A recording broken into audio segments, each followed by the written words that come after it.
இவனுங்களுக்கெல்லாம் advice பண்ணி இந்த பஞ்சாயத்தை பார்த்தே என்னோடய காலமெல்லாம் முடிஞ்சிடும் போலங்கிற மாதிரி தான் வந்து இப்போ பாக்கியலட்சுமியோட நிலமை இருக்குது. மாற்றி மாற்றி ஏதாச்சும் ஒரு குடைச்சலை கொடுத்துட்ருக்காங்க. செழியன் வந்து இந்த வீட்டுடைய பொறுப்பெல்லாம் நான் எடுத்துக்க வேண்டியது இருக்குது. இந்த வீட்டுடைய ஒரே ஆண் நான் தான். முன்னாடி தாத்தா இருந்தார், தாத்தாவும் போயிட்டார்.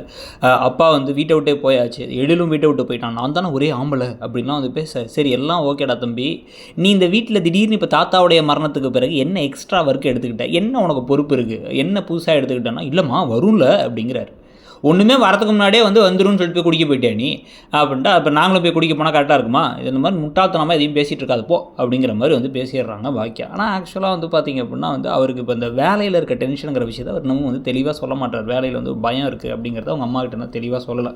போக போக தான் வந்து அது தெரிய வந்து அதில் உண்மையிலே வேலை போச்சு அப்படின்னா இன்னமும் நிறைய பிரச்சனைகள்லாம் காத்துக்கிட்டு இருக்குன்னு வச்சுக்கோங்க.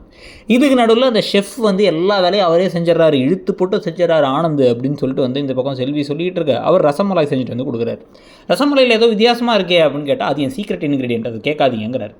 கரெக்டாக அப்போ பழனிசாமி வேறு வந்துடுறாரு. இவர் வந்ததுக்கப்புறமா எங்களுக்கு வேலையெல்லாம் கம்மியாகிடுச்சு, நல்லா வேலை செய்கிறாருன்னா அவர் இன்ட்ரடியூஸ் பண்ணி வச்சா, அதுக்கு முன்னாடி எங்கே வேலை செஞ்சீங்க அப்படின்னா 5 ஸ்டார் ஹோட்டல்ஸ் தாங்கிறார். கடைசியாக எங்கே செஞ்சிங்கன்னா 5 ஸ்டார் ஹோட்டல் தாங்கிறார். 5 ஸ்டார் ஹோட்டலுக்கு பேர் இல்லையானலாம் கேட்கல யாரும். இந்த வரைக்கும் அவருடைய ரெஸ்யூமை வந்து வெரிஃபை கூட பண்ணலன்னு வச்சுக்கோங்க. ஒரு பேக்ரவுண்ட் செக்லாம் இல்லை, சமைக்கிற விஷயத்தில் சும்மா சாதாரணமாக யார் வேணால் கொண்டு விட்டுறதுங்கிறதுலாம் கம்ப்ளீட்டாக ஒரு முட்டாள்தனமான ஒரு ஆண்டர்ப்ரனர்ஷிப். இப்படி வந்து ஒரு பிஸ்னஸை நடத்தினா வந்து விளங்கும் அப்படிங்கிற மாதிரி தான். ஸோ இப்போ இதுக்கு நடுவில் வந்து பார்த்திங்கன்னா பழனிசாமி அட்வைஸ் பண்ணுறாரு, எதுக்கும் வந்து ஜாக்கிரதையாக இருங்க, யாராக இருந்தாலும் சரி ஆரம்பத்தில் நல்லா வேலை செய்வாங்க, ஆனால் அவங்கள்ட்டையும் ஏதாச்சும் ஒரு பிரச்சனைகள் குறைகள் இருக்கும், அதை நீங்கள் வந்து பார்த்து பத்திரமா பக்குவமாக ஹேண்டில் பண்ணணும் அப்படின்னு வந்து பாக்கியாவுக்கு கரெக்டான அட்வைஸை கொடுக்குறாரு.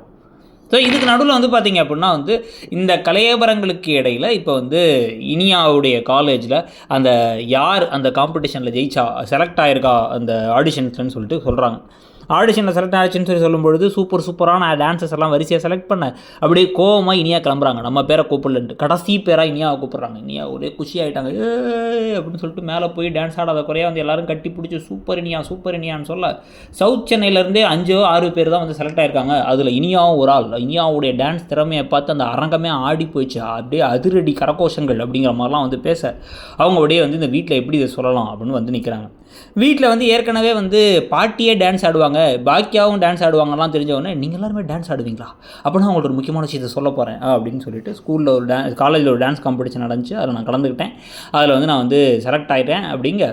ஆனுவல் டேக்கு ஆட போறியா சூப்பர்மா அப்படின்னா, இல்லை ஆனுவல் டே இல்லை, டான்ஸ் மச்சி டான்ஸ்னு ஒரு ப்ரோக்ராம் இருக்குல்ல, அந்த ப்ரோக்ராமுக்காக தான் நான் டிவியில் போய் ஆட போகிறேன் அப்படின்னு சந்தோஷமாயிட்டார் செழியன். பரவாயில்லடா அப்படிங்கிறார். ஏற்கனவே எழிலுக்கு வர அது தெரியும். ஆனால் இப்போ பாக்கியா லைட்டாக யோசனையில் இருக்கும்போது ஈஸ்வரி முகம் மாதிரி ஈஸ்வரி என்ன சொல்லிடுறாங்கன்னா, அதெல்லாம் நீ ஆடக்கூடாது, நீ போய் அங்கே போய் ஆடுறதெல்லாம் ஒத்து வராது, நம்ம குடும்பத்துக்கு ஒத்து வராதுங்கிறாங்க. அதோட ஷாக்காகி நிற்கிறாங்க எல்லாரும். நீங்கள் என்ன நினைக்கிறீங்கிறத சொல்லுங்கள்.